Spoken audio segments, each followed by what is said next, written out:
So good morning from a very cold December morning here in Zhongshan, and today I'm going to talk about being a Wumao. I was asked, have you ever been called a Wumao? And the answer to that is yes, many times. But in fact, most of the time nowadays the word is not Wumao, it's something worse. The word Wumao literally means half of 1 RMB. So it's not very much money, and if I was only earning half of 1 RMB for every tweet or every post that I put out, I would have to work a lot harder to make an income. I would probably have earned about 5,000 RMB this year, which is 500 RMB a month. That would be about less than $100 a month. So being a Wumao is not very worthwhile. But the story is that there's a Wumao army, and people sit down and they write posts and they get paid. Well, in fact, we don't. And it's supposed to be an insult, but I think most of us who get called Wumao are the people who support China or say positive things about China. Not very hard to be positive about China. It's actually a really, really good place to be. It's a good place to live. So it's not hard to be positive. The Wumao thing came about because people don't like being criticized when they're critical of China. Outside of China, many people say it's a terrible place, it's a really hard place to live, it's difficult government, difficult police, all the problems, communism seems to be bad. Well, it's not. I mean, you can see there's some pretty nice cars on the road here. Communism doesn't mean poor, socialism doesn't mean poor, it just means the wealth is shared. So if you've got a lot of wealth and you share it, that's a pretty good thing, isn't it? I would have thought it would be. So no one ever said that communists need to struggle and communists need to be poor.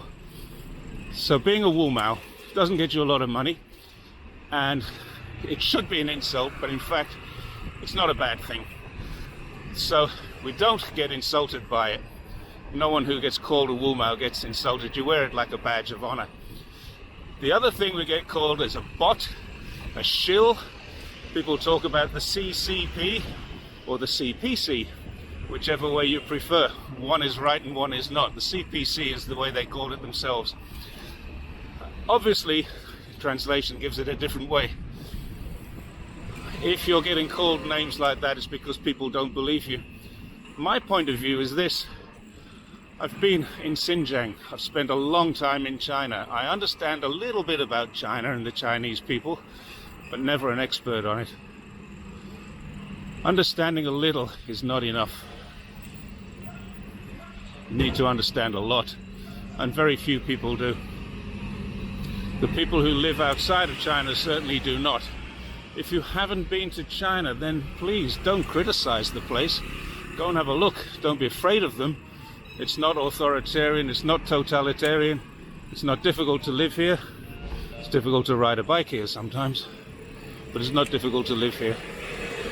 Enjoy the country and go back with different opinion. You'll find you will have a different opinion if you spend some time here.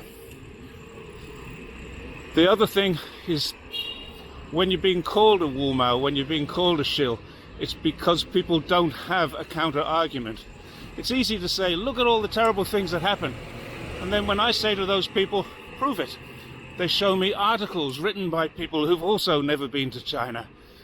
And I can tell you, there are so many things going on in China that are true, that there is enough to write good articles about China.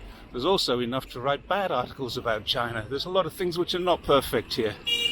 So next time someone calls me a Wumao, I wear it as a badge of honor. When they call me a shill, I just accept that. When they call me a CCP bot, I accept that. When they call me a liar, I block them, because I know things that they don't know, and if they're not prepared to listen to what I know, I'm not prepared to tell them what I do know. They're never going to learn, those people. So now I'm almost home, and I'm going to sign off here.